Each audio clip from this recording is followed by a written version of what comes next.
All right, welcome back to lesson 2, the second and final part of sequencing. So, now that we learned what sequencing is, the basics of computer science, let's learn how to use sequencing. So, does anyone remember what we did last week or in the last video? So, here's what we learned. We learned event handling, sequencing, object orientation, and input/output processing. If you're thinking to yourself right now, oh my God, I totally forgot what all those things were. I totally need a refresh. Don't worry, I've got you covered. So, what's event handling? Event handling is a command used to handle something a user does. So, what's an example? When you click a button, it handles that you clicked it and it does what you need it to once you click that button. So, sequencing, it's a set of steps that you follow in order. So, for example, a recipe follows an iterative and not iterative sequence.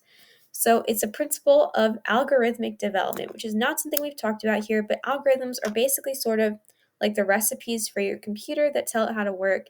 And the three important things are sequencing, selection, and iteration. But right now, don't worry about those other things, only worry about sequencing.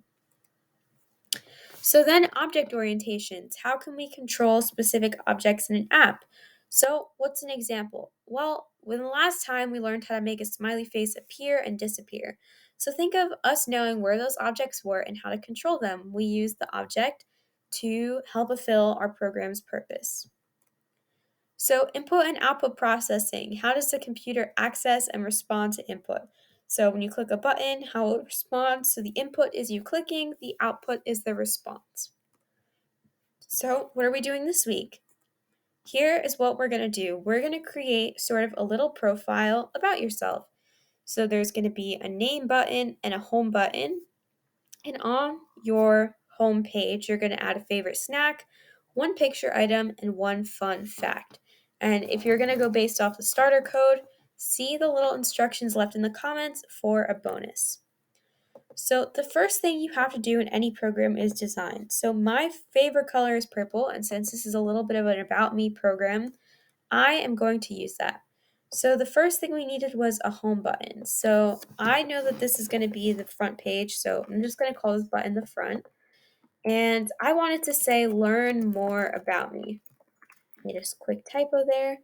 But the thing is, that text doesn't fit that great, so I want to make the button bigger, which you can do just by sort of grabbing right here. Now I also want to make the text bigger, so I'm going to make that bigger too. So then I'm going to add a picture. Since I want the person to learn about me, I want to add a picture of something that I like. So let's see, what do I have? I need a picture. So I'm going to choose a diamond. So I'm going to make that diamond a nice pretty blue. And that's how the person will see my front page. So remember that we always need to learn to name each page a certain, so that we know where it is. So this is going to be home screen. And again, you use camel case. So I first of all created the home button, and I did use one picture icon. So now I need to do a name button and a favorite, and then add the other information. So I'm going to create my second screen. So on this screen, I'm going to add a label so I can customize sort of what the text is. So I'm going to have it say a little bit about me. Again, for this part, if you want to sort of do your own thing, totally skip ahead. Do not even worry about it. So I'm just going to type it in there, and I'm going to type my name, a little smiley face. So I'm going to make the font size bigger, and I'm going to make the label bigger, and there you go. So I want to now add a picture, another little label to talk about my fun fact, and I want to add a home button so that I can return to the home screen. So for the home button, I'm just going to create a little button here. I'm going to literally call it home, and I'm going to write home. So pretty easy for that. And then here, I think I might add two pictures just to make it a little different. So I'm going to use, for this part, again, to customize it, a smile because I love smiley faces. Make that one white so it stands across the background. And then I'm going to, that didn't go white for some reason.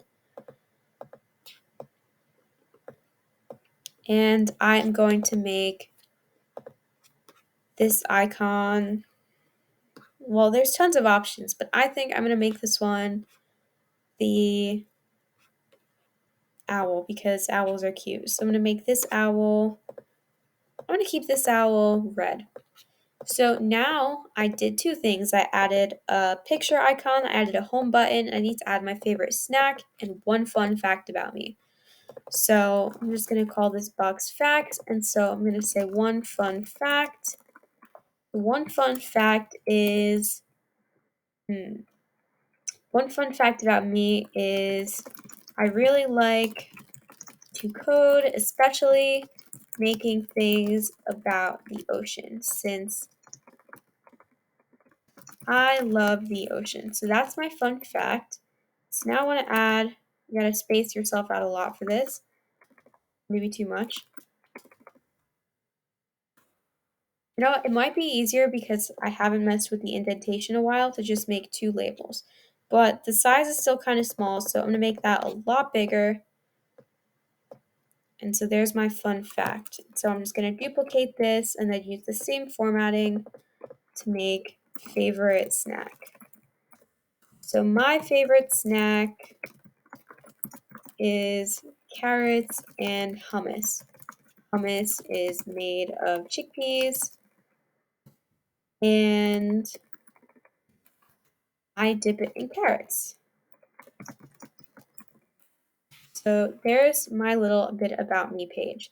So now what I want to happen is I want so that when we click on it and you click on the diamond that it takes me to that page, and then when I click on the home button, it's going to do that. So I'm going to go ahead and pause so that I can get you a quick example of what that should look like. All right, so now that I've got that set, I just want to show you a quick example of what that'll look like. So you click learn more about me, and look at that, it brought me to that page, and then I'm going to click home. So this is basically what we needed to do. And I think a fun bonus for this is to make a sound effect when you click each button, or maybe make the elements appear and disappear. That is totally up to you to customize, but I'm going to focus on how to code this. So going back to our example, I'm just going to take this off for a second.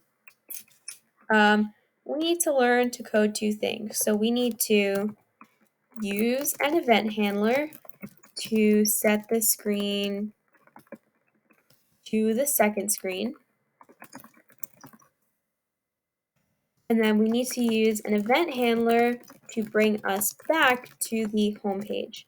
So I used the comments here just so I remember what I need to do. So I know that event handler processes user input and uses object orientation. So out of all the things in this toolbox, let's stop and think for a second about what we've used before that could be the best to do. So give yourself 5 seconds there and then come back to me. All right, you guessed it, you would use an on event. So since we need to use an event handler for both, I'm going to choose to do both. Again, don't put yourself in text mode unless you feel comfortable. It is easier if you're a beginner to use this. So what do we want to click? So if we use object orientation, we know that we want to click this button. So the ID is home. So the event ID is home. So when we click that, we want it to bring us to the next screen. So of all these elements, we should use set screen. So we did not name the second screen anything other than screen 2. So when we run this, it should take us to screen 2. So this is giving me an error right now because I did not put anything there. Like I said, it would show what you do, but now if we click here, it's not working. So that means we made a mistake. So what do we need to do to change that? So on event home, which we clicked, oh, we did not click home. My total bad on that. We should be clicking this button, which is the front. So other than that small error, this works. I kind of did the reverse of what we need to do. So now when we click front, it takes us to the second page. So I'm going to pause and let you give yourself a second to figure out what we need to do for part 2. So go ahead and pause the video. Okay, here's exactly what we need for part 2. So we're also using an event handler. And what we need to now do is we need to click the home button like I did by mistake before, except this time we need to bring ourselves to the first screen. So now we're going to have a click to the home screen. So when we hit run, it does exactly what we need to do. So as a bonus, I would highly encourage you to add a sound. So for example, play sound, that's going to play the default. It's a little bounce noise, but definitely play around with that.